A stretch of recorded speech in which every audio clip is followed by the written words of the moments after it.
Okay so हम आज adjustments करेंगे फाइनल अकाउंट्स की। ये सारे एडजस्टमेंट्स हैं। एडजस्टमेंट्स वो होता है जो आपको क्वेश्चन दिया है, ट्रायल बैलेंस के नीचे आपको एडजस्टमेंट दिया होगा, एडिशनल इन्फॉर्मेशन दी होगी, so this all items comes there.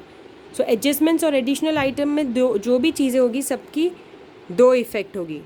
Everything will have two effect. तो हम वो स्टडी करेंगे आज, कौन सा इफ़ेक्ट, कौन सी चीज़ कहाँ पे जाएगी, उसका डबल इफ़ेक्ट कहाँ कहाँ होता है।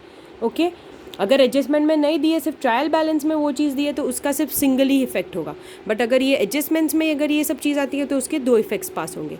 First is closing stock. Closing stock का फर्स्ट इफेक्ट जाता है ट्रेडिंग अकाउंट क्रेडिट साइड पे, और सेकंड जाएगा balance sheet asset. Closing stock क्या चीज़ होता है? जो हमारा स्टॉक ओपनिंग स्टॉक होता है ट्रेडिंग में, जो डेबिट साइड पे होता है, जब वो ख़त्म होता है साल, तो स्टॉक हमारे पास कितना पड़ा हुआ है, कितना बचा है, उसको हम क्लोजिंग स्टॉक बोलते हैं। तो अगर वो हमारे पास क्लोजिंग स्टॉक है एक पर्टिकुलर ईयर में, तो वो हमारा एसेट हो जाता है। तो first effect is trading account में credit side, second is balance sheet में एसेट में। And one more thing, closing stock में ध्यान रखना है, आपको दो प्राइस बहुत बार देते हैं, कॉस्ट प्राइस और मार्केट प्राइस। तो आपको whichever is less you have to take that in consideration.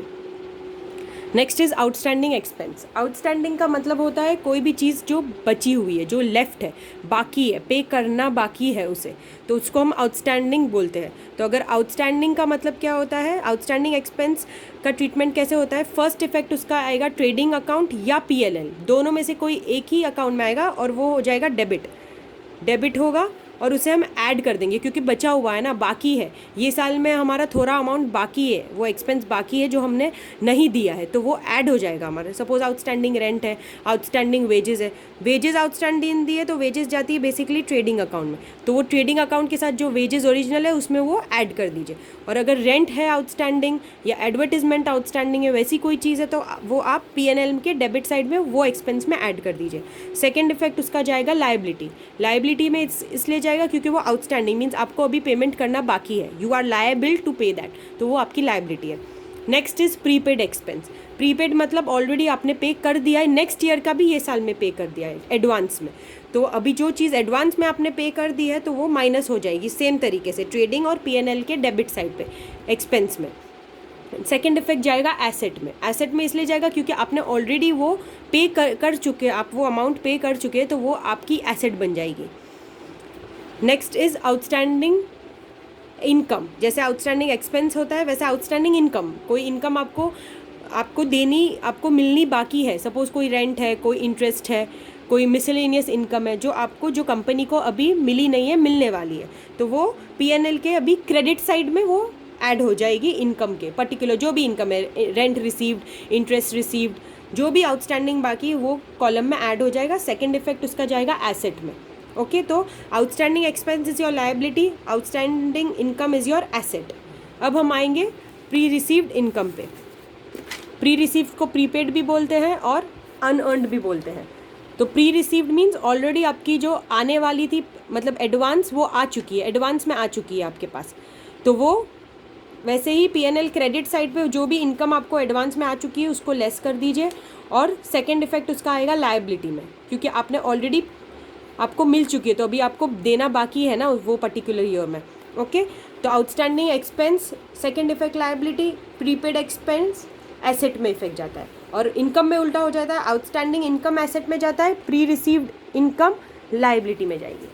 Next point is bad debts मतलब जो आपके डेटर्स है, आपको पता है कि ये डेटर्स मतलब क्या, जो आपको जिससे अमाउंट आपकी लेनी है, आपने उनको गुड्स या जो भी आइटम सेल कर दिए, उन्होंने पेमेंट नहीं की है, तो आपको पैसे मिलने वाले हैं। तो बैड डेब्ट्स क्या होता है कि आपको पता है कि अभी ये पैसे मेरे डूब गए, पर्टिकुलर डेटर से आपको मिलने ही नहीं वाले, जो इरिकवरेबल है, तो बैड डेब्ट्स उसको बोलते हैं। तो बैड डेब्ट्स का फर्स्ट इफेक्ट आएगा पीएनएल डेबिट साइड पे, क्योंकि डेबिट साइड एक्सपेंस का होता है, तो बैड डेब्ट्स आपका एक लॉस है, तो वो पीएनएल डेबिट साइड पे आएगा first effect. Second effect sundry debtors, जो आपके सपोज आपके डेटर्स थे 80,000, लेकिन आपको पता है 2,000 आपके बैड डेब्ट्स हो गए, तो इतने आप कम कर देंगे क्योंकि आपको अभी अमाउंट आएगी सिर्फ 78,000। ओके वो हिसाब से।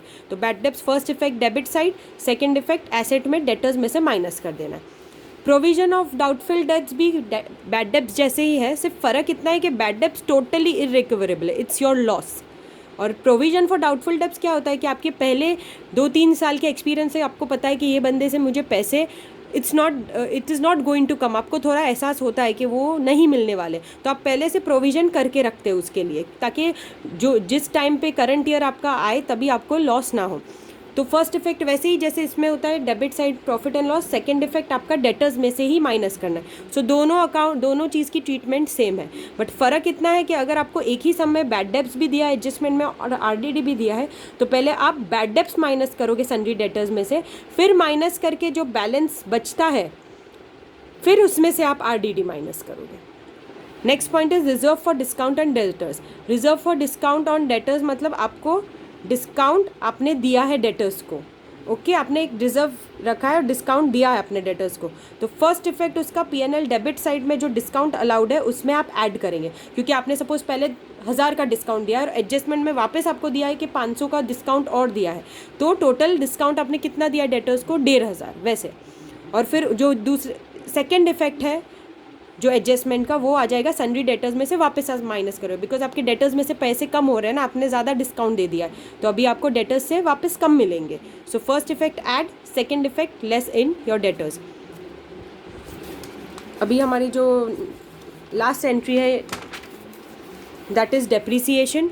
तो डेप्रीसिएशन क्या होता है, सपोज आपने डेप्रीसिएशन लगता है एसेट्स पे, सपोज आपको फर्नीचर पे 10,000 का आपका फर्नीचर है और आपने 10% डेप्रीसिएशन बोला है एडजस्टमेंट में उन्होंने, तो आप 10,000 पे 10% निकालोगे, दैट इज़ 1000 रुपीज़। तो ये 1000 रुपीज़ का फर्स्ट इफेक्ट जाएगा PNL debit, because again it's an expense, it's a loss to you, तो पीएनएल के डेबिट साइड पे जाता है। और सेकंड इफेक्ट इसका जाएगा जो भी एसेट है, फर्नीचर बोला है, लैंड मशीनरी बोला है, बिल्डिंग्स जो भी है, उसमें से आप ये 1000 माइनस कर दोगे, क्योंकि उसकी अमाउंट इतनी कम हो गई, वो डेप्रीसिएट हो गया है वो एसेट, ओके।